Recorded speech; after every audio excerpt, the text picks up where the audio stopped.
রমজানুল মুবারক এর প্রতিটা সেকেন্ড অত্যন্ত দামি চলছে। বিশেষ করে রমজানের দ্বিতীয় দশক আমাদের থেকে গত হইতে চলছে, মাগফিরাতের মুহূর্ত চলছে। তো এটাই তো একজন মুমিনের সবচেয়ে বড় পাওনা। কোরআনে কারীমের মধ্যেও আসছে, ফামান যুহজিহা আনিন নার ওয়া উদখিলাল জান্নাতা ফাকাদ ফাজ।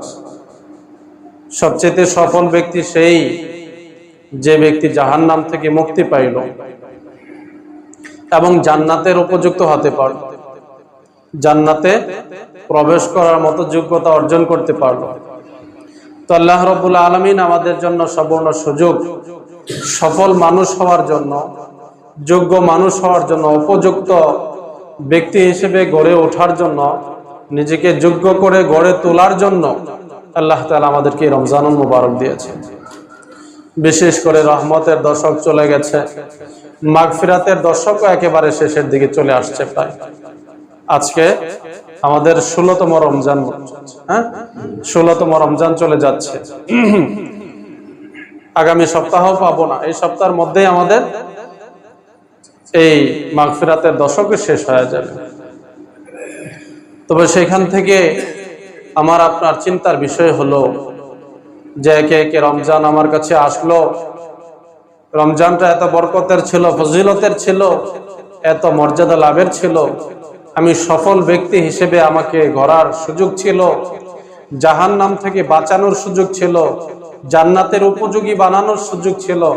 সেখানে আমার কর্মের মাধ্যমে, আমার আমালের মাধ্যমে আমি আমার নিত্যদিনের এই কাজগুলো করে আমার নিজেকে কতটুকু কিসের উপযুক্ত বানাইলাম, কিসের উপযোগী আমি হইলাম? আমি কি সেই রমজানের ফজিলত লাভের উপযুক্ত হইলাম, না বরং এই রমজান এসে আমি আরো সেই দুর্ভাগাদের কাতারে পড়ে গেলাম? এই রমজান আসার কারণে আমি কি আসলে সত্যিকার অর্থে সফল মানুষের কাতারে উঠতে পারলাম? এই রমজান পেয়ে আমি কি আসলে সেই জাহান্নাম থেকে মুক্তি আমার নিজেকে বানাইতে পারলাম, মুক্তি করতে পারলাম আমাকে? এই রমজান পেয়ে আমি কি জান্নাতের উপযোগী আমার নিজেকে বানাইতে পারলাম কিনা? এটা একটু হিসাব করার সময় চলে আসছে। রমজান চলে যাচ্ছে, একেবারে অর্ধেক চলে গেছে। এখন আমাদের হিসাবটা করার সময় চলে আসছে। সর্বশেষ সবকিছুর সর্বশেষ হলো তার জীবনের সবকিছুর মাপা হয়, পরিমাপ করা হয়, প্রতিদান দেওয়া হয়। দিনমজুর কাজ করে, সারাদিন কাজ করে, কাজের শেষে পারিশ্রমিকটা দিন শেষেই দেওয়া হয়। দিন শেষ হলেই সে তার পারিশ্রমিক পায়। চাকরিজীবী, সে চাকরি করে, দিন যায়, সপ্তাহ যায়, মাস যায়, এভাবে চলতে চলতে হয়তো নির্ধারিত একটা অঙ্ক অ্যামাউন্ট পায়, কিন্তু চূড়ান্ত পাওয়াটা সে তার একেবারে চাকরির শেষ সময়ে যখন চলে আসে, এরপরে এসে সে তার পেনশন পায়। হ্যাঁ, বড় একটা টাকা শেষ মুহূর্তে গিয়ে সবকিছু শেষ করলে পড়ে পায়। মুহতারাম হাজরিন, আমাদের সেই শেষের মুহূর্ত চলছে। আমি মুমিন হিসেবে আমারও কিছু পাওনা আছে, পাওয়ার আছে। আমি সেই পাওনাটা কতটুকু নিব, কিভাবে নেব, সেটা নেওয়ার জন্য আমাকে এখনই প্রস্তুত হওয়া দরকার। রমজানের প্রথম দশক, রহমতের দশক চলে গেছে। কতটুকু নিতে পেরেছি সেটা আমার কাছে আছে, আমি জানি। দ্বিতীয় দশক সেটা শেষের দিকে টান দিচ্ছে। এখানেও আমার আবার সেই শেষ মুহূর্তে নেওয়ার পালা, শেষ সময়ে এসে নেওয়ার পালা। আমি কি নিব, কতটুকু আমি প্রাপ্ত হব এখানে? মুহতারাম হাজিরিন, আল্লাহ তাআলা যাদেরকে বাছাই করেন, পছন্দ করেন, যাদেরকে নির্বাচন করেন, যাদেরকে নৈকট্যতা দান করার উপযোগী বলে আল্লাহ তাআলা রহমতের দৃষ্টি দেন, তাদেরকে আল্লাহ তাআলা সেই পছন্দের কাজগুলো করার সুযোগ করে দেন, সেই পথে আগ বাড়াবার সুযোগ করে দেন। রমজানুল মুবারক আসছে, আল্লাহর পক্ষ থেকে বিশেষ এই অফার হিসেবে রমজানের রোজা রাখার সুযোগ আল্লাহ তাআলা তাদেরকেই করে দেন, যাদের প্রতি আল্লাহ তাআলার রহমতের দৃষ্টি আসে, এগিয়ে আসে যাদের প্রতি আল্লাহ তাআলার রহমতের দৃষ্টি। এজন্য আমি রমজানের রোজা রাখতে পারতেছি, রাখার সুযোগ হচ্ছে, মনে করতে হবে আল্লাহ তাআলার রহমতের দৃষ্টি আমার দিকে আছে, রহমতের দৃষ্টি আছে, এজন্য আমি এই পর্যন্ত আসতে পেরেছি। ঠিক তদ্রুপ ভাবে সেই রহমতের দৃষ্টি যত যার প্রতি বাড়তে থাকবে, বেড়ে চলবে, আল্লাহর দৃষ্টি, রহমতের দৃষ্টি যার দিকে যত বেশি পড়বে, সে তত বেশি আল্লাহর দিকে সম্মুখীন দিকে অগ্রসর হবে। আল্লাহর দিকে সে অগ্রসর হওয়ার অর্থই হলো আল্লাহর পছন্দের কাজগুলো তার পছন্দ হইতে লাগবে। সে আল্লাহর পছন্দের কাজগুলোই সে তার নিজের কাজ হিসেবে বেছে নেবে, সে এগুলোর জন্যই পাগল পাড়া হবে। রমজানের রোজা রাখছে, রোজা রেখে সে ক্ষান্ত নয়, সে আরো অস্থির হয়ে গেছে। এই রমজান পাওয়ার মাস, এই রমজান ক্ষমা পাওয়ার মাস, সুতরাং সে অস্থির হয়ে যায়। রোজা রাখছে, ইবাদতের জন্য পাগল, তারাবির জন্য পাগল, সাহরির জন্য পাগল, নফল ইবাদতের জন্য পাগল, তিলাওয়াতের জন্য পাগল, জিকির আজকারের জন্য পাগল, দান সৎকার জন্য পাগল। সে ভাবে যত নেকি অর্জন করার যত দিক আছে এই সবগুলোর জন্য সে উন্মুক্ত, পাগল, পাগলের মতো হয়ে যায়। যদি কখনো এই অবস্থার তৈরি হয়, এই অবস্থা কারোর মধ্যে চলে আসে, তখন বুঝতে হবে যে হ্যাঁ, আল্লাহর রহমতের দৃষ্টি আমার দিকে, ব্যাপকভাবে আমার দিকে আল্লাহর রহমতের দৃষ্টি চলছে। আর যদি এমন হয় যে রমজানের রোজা আসলো, আল্লাহর রহমতের দৃষ্টি আমার প্রতি পড়েছে, কিন্তু এই রমজান পাওয়ার পরেও সেই ইবাদতের যোগ আমার আসে না, ইবাদতের আগ্রহ আমার জন্মে না, অন্যায় থেকে এরপরও আমি বাঁচতে পারি না, এরপরও আমার থেকে গুনাহ হয়ে যায়, এরপরেও আল্লাহর নাফরমানি আমার হয়েই চলছে, তাহলে বুঝতে হবে যে আল্লাহর রহমত যেটা আসার কথা ছিল, হ্যাঁ আল্লাহ তাআলা তো আমাকে রহমতের সেই দৃষ্টি দিয়ে ডাক দিয়েছিলেন ঠিক, কিন্তু আমি বড় হতভাগা, সেখান থেকে মাহরুমির সময় চলে আসছে, বঞ্চিত হওয়ার সময় চলে আসছে, আমি হয়তো সেখান থেকে ছিটকে পড়ে যাচ্ছি। যাই হোক মুহতারাম হাজরিন, আল্লাহ তাআলা আমাদের সবাইকে কবুল করুন, আল্লাহর রহমতের ছামিয়ানার নিচেই আমাদেরকে জায়গা দেখ, আল্লাহর রহমতের বৃষ্টি বাড়ি আমাদের উপরে বড় রহমতের এরকম ফোয়ারা জোয়ার আমাদের প্রতি ভয়ে চলুক, এটাই দোয়া, এটাই কামনা। বাকি আমরা আমাদের প্রত্যেকেই জানি আমাদের নিজেদের কর্মের ব্যাপারে প্রত্যেকেই জানি। সাহিবুল বাইতি আদরা বিমা ফিহি, বাড়ির মালিক সে তার ঘরে কি আছে সেটা সবচেয়ে বেশি জানে। আমার ঘরে কি আছে সেটা আমি জানি, আমার নেকি আমি কতটুকু অর্জন করেছি, রমজান পাওয়ার পরে আমার মধ্যে কি অবস্থা বিরাজ করছে, আমার ইবাদতের পাল্লা কতটুকু বেড়েছে, আমার আখলাক কতটুকু সুন্দর হয়েছে, আমার এরকম কাজকর্ম, নিত্যদিনের কাজকর্ম এটা কতটুকু রাসূলের সুন্নত অনুযায়ী হয়েছে, কতটুকু ইসলামের সেই দিক নির্দেশনা অনুযায়ী হয়েছে, সেটা আমিই ভালো জানি। আমার এই দেহের ভিতরে ইসলাম কতটুকু আছে, আমার পরিবারের মধ্যে ইসলাম কতটুকু ঢুকেছে, আমার সমাজের মধ্যে সামাজিকতার এটা এর মধ্যে ইসলাম কতটুকু ঢুকেছে। মুহতারাম হাজরিন, এই রমজানুল মুবারক এসে একজন ব্যক্তিকে একেবারে সর্বোচ্চ পর্যায় পর্যন্ত ব্যক্তিকে তার নিজেকে এভাবে কি করে তার ব্যক্তি জীবন থেকে নিয়ে একেবারে আন্তর্জাতিক মণ্ডল পর্যন্ত সকল বিষয়ের ক্ষেত্রে সে আল্লাহ তাআলার আনুগত্যতা করে সে আল্লাহ তাআলার একজন পেয়ারা বান্দা হতে পারে। এই রমজান এসে আমাদেরকে সেই তালিম দিয়ে যায়, রমজান এসে আমাদেরকে সেই শিক্ষাটা দিয়ে যায়। আমি আমার ব্যক্তিকে গোটাবো, আমি আমার ব্যক্তিকে সেভ করব, আমি আমার ব্যক্তিকে আল্লাহমুখী করব, আল্লাহর ভয় আমার দিলের মধ্যে ঢুকাইবো, আল্লাহর ভালোবাসা আমার দিলের মধ্যে ঢুকাইবো। এটা একদিক থেকে হলো আমার ব্যক্তি জীবনে নিয়ে আসবো।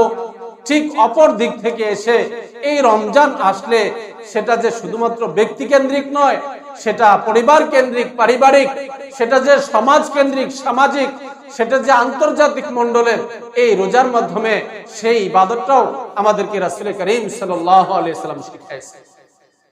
রাসূল করিম সাল্লাল্লাহু আলাইহি সাল্লাম আমাদেরকে শিখাইছেন, কিভাবে শিখাইছেন?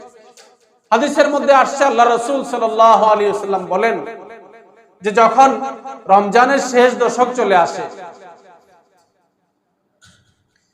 ইদা কানা আশরুল আওয়াখির মিন রমাদান, যখন হযরত আম্মাজান হযরত আয়েশা রাদিয়াল্লাহু তাআলা আনহা থেকে বর্ণিত যে যখন রমজানের শেষ দশক চলে আসে, ওই যে একটু আগে বলেছিলাম যে সব কর্মের রেজাল্ট, ফলাফল সেটা আপনার প্রকাশ পায় এবং সেই ফল অনুপাতে, ফলাফল রেজাল্ট অনুপাতে মূল্যায়ন করা হয়, ব্যক্তি মূল্যায়িত হয়।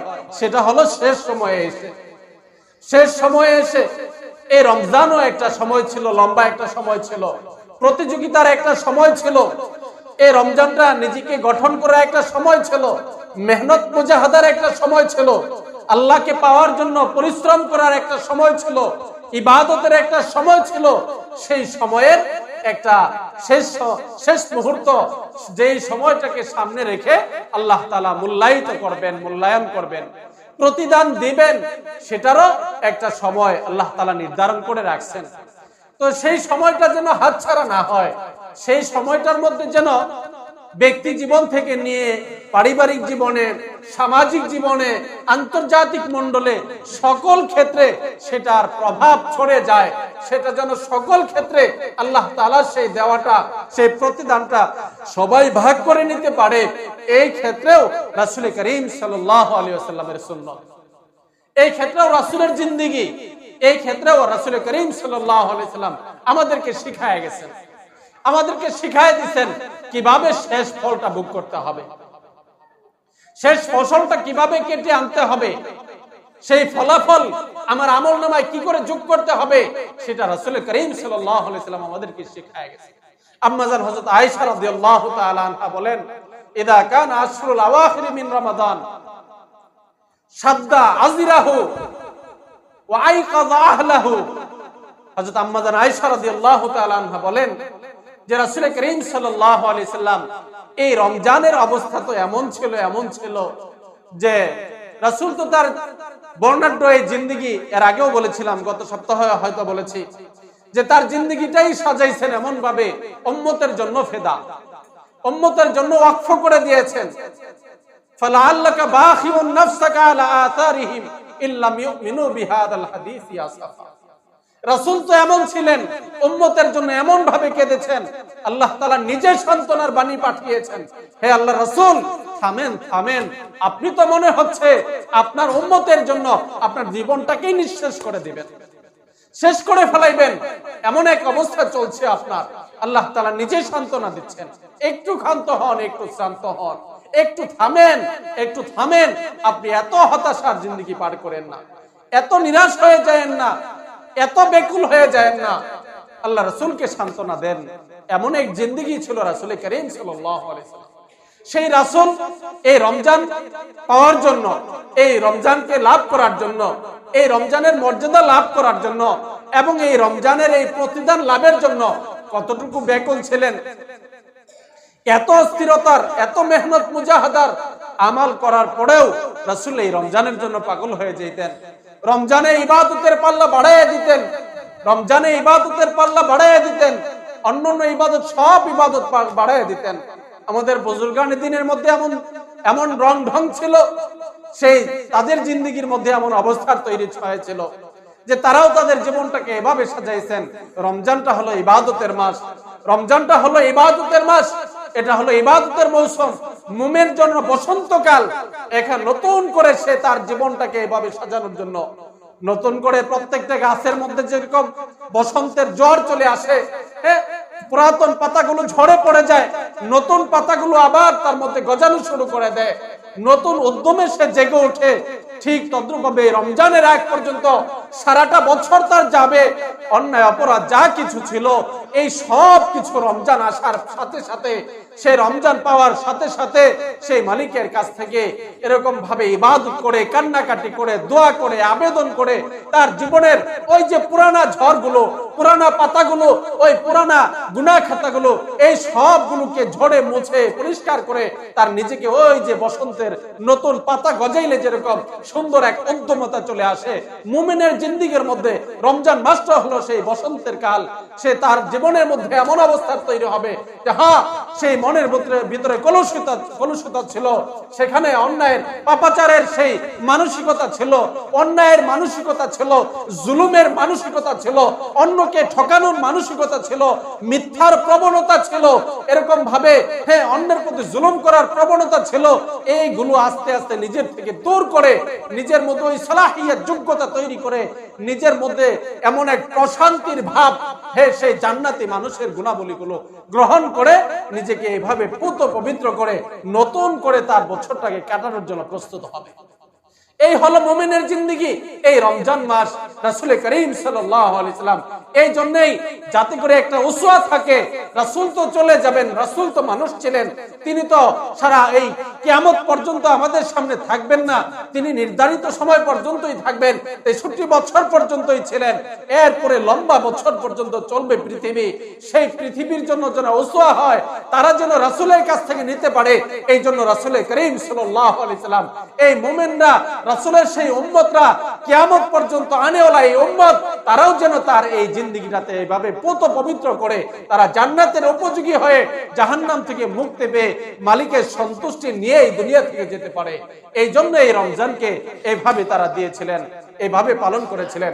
আম্মা জান আয়েশা রাদিয়াল্লাহু তাআলা আনহা বলেন, রাসূল করিম সাল্লাল্লাহু আলাইহি সাল্লাম এই রমজান সম্পর্কে বলেন, রাসূলের এই রমজানের আমল সম্পর্কে বলেন যে রাসূল তো রমজান শুরু হয়েছে, এখন সবকিছু বাদ, রমজানে ইবাদতের পাল্লা বেড়ে গেছে, এখানে তারাবি পড়তেছেন, এখানে নফল ইবাদত করতেছেন, রাত্রিগুলো জেগে সারা রাত ইবাদতে কাটিয়ে দিচ্ছেন, সারা দিন রোজা পালন করতেছেন, আবার সেই দান সৎকার দিক থেকে সাখী সবচেয়ে বড় দানবীর হিসেবে রাসূল করিম সাল্লাল্লাহু আলাইহি সাল্লাম সারা বছর যে পরিমাণ দান করতেন এর চেয়ে বেশি পরিমাণ দান করা শুরু করে দিতেন, এর চেয়ে বেশি পরিমাণ দান করা শুরু করে দিতেন। এভাবে প্রথম রমজান পার হয়ে যেত, দ্বিতীয় রমজান চলে যেত, তৃতীয় রমজান চলে যেত, এভাবে একের পর এক প্রথম দশক চলে যেত, দ্বিতীয় দশক চলে যেত। যখন লাস্টের দশক চলে আসতো, আম্মা জান আয়েশা রাদিয়াল্লাহু তাআলা আনহা বলেন, আল্লাহর নবী সাল্লাল্লাহু আলাইহি সাল্লাম এবার আর নিজের ঘরেও যাইতেন না।